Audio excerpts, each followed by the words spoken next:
What, that the shirt looks good or that? No. Oh. So we're... Like, what, you think you can change him? What change what? What do you want to change? I don't That's know. hilarious. I was like, no, at all. Not at all. I don't want him to change. Because in our relationship, you don't want me to change. You want me to... Yeah, I know. You're not looking to change anything. That's hilarious. So we're just doing relationship talk on the live stream. Some people making comments that were cracking us up.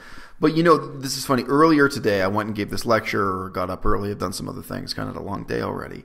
But, it was on my mind, kind of the contrast between one of the bedrock assumptions of Chinese dating and the reality of how our relationship both is going and will apparently go in the future. The difference is this. So, like Melissa and I, we have talked about going back to Canada, enrolling in a college, and getting a practical degree in baking together.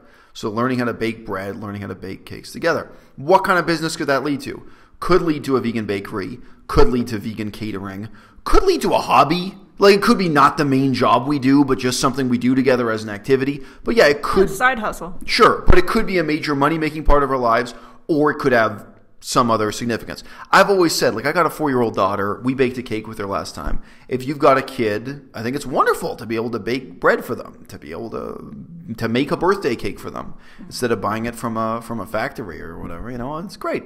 So it could be a positive thing in my life in various ways. But here's the point.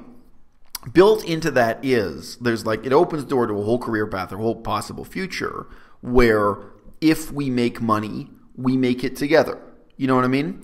And even if we don't literally make the money together, let's say hypothetical situation, we go and get this diploma in baking. Let's say you end up being the one who's super enthusiastic. You end up owning and running a bakery, and I go and get a PhD in something really useless like philosophy and politics or Asian languages or something. Or First Nations, I become a lawyer for the Korean Ojibwe. I get a law degree or something, whatever. But let's say we do this and then our paths diverge a little bit. Still, the way in which I'd be involved in your work life. Because, I would have had the education with you. Like, I probably would have been involved every moment of you getting a bank loan. I'd be involved. Even if it was your business, you know what I mean? I'd be involved and we'd be getting that together and we'd be experiencing the ups and downs together in such a dynamic way. That makes the relationship stronger. And I think it creates a real sense of mutual ownership in whatever you happen to get out of it. Maybe all you get out of it is a very humble apartment and a secondhand Ford Taurus. You know what I mean? Like, I'm not talking about making money. I'm talking about, survival. Your survival becomes really a mutual thing, right? Now, I think in some ways that's the current ideal definitely in American culture.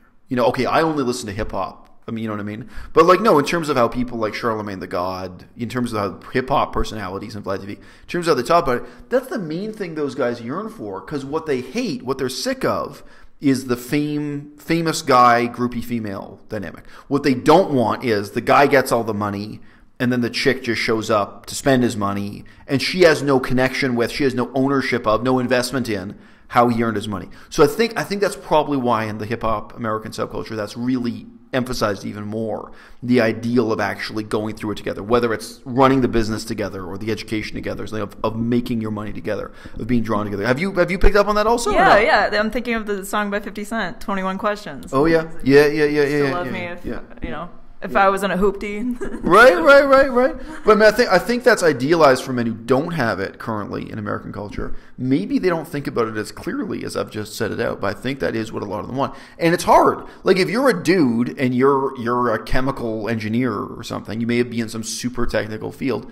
Unless you get with a woman in that field, you're probably, even if the woman's not a bimbo, like let's say a woman who can't relate to how you make your money, can't relate to your struggle, doesn't know what you're going through at the office, doesn't know what you're going through at the laboratory, and yeah, you may feel like it's instead a kind of groupie relationship. This is just some chick who's tacked on to your already successful life.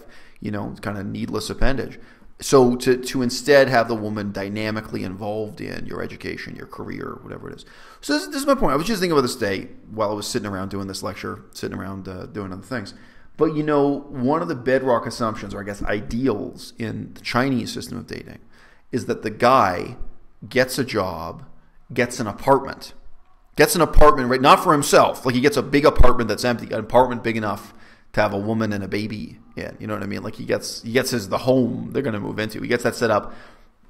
And then he fishes around for a woman to fill in that blank, right?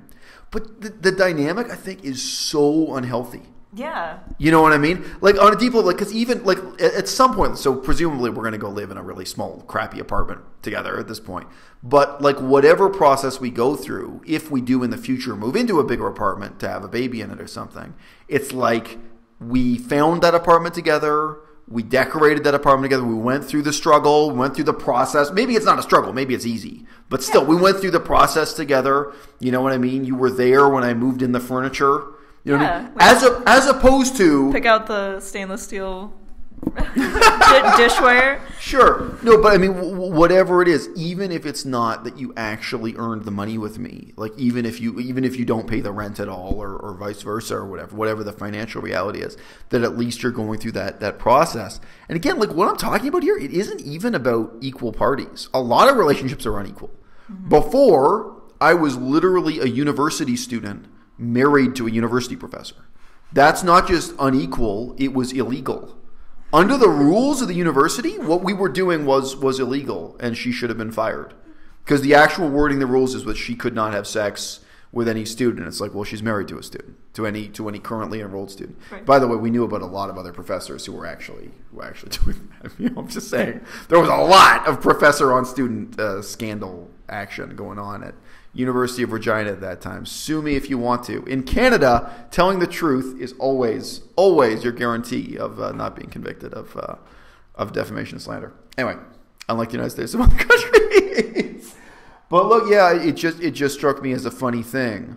You know, people from the outside might not suspect that about our relationship, but I think it's a really powerful, positive thing. You came into my relationship at a time in your life when you were looking around to go back to university, maybe get a master's degree. And in my life, I was looking around at going back to university, maybe get a master's degree. Right. And whatever it is we're maybe going to do, the fact that we're going to go through that process together, you know, and even if it's just buying that car together and furnishing that apartment together, that you're going through that stuff together, gives you a real sense of mutual investment in the project of your home or family. Not that it's a project that belongs to one person and not the other. And I think that's really good advice, even if you're in a relationship that's totally unequal. Because it may be. Relationships can be unequal in a lot of different ways. Mm-hmm. Yeah, good advice. That's a wrap.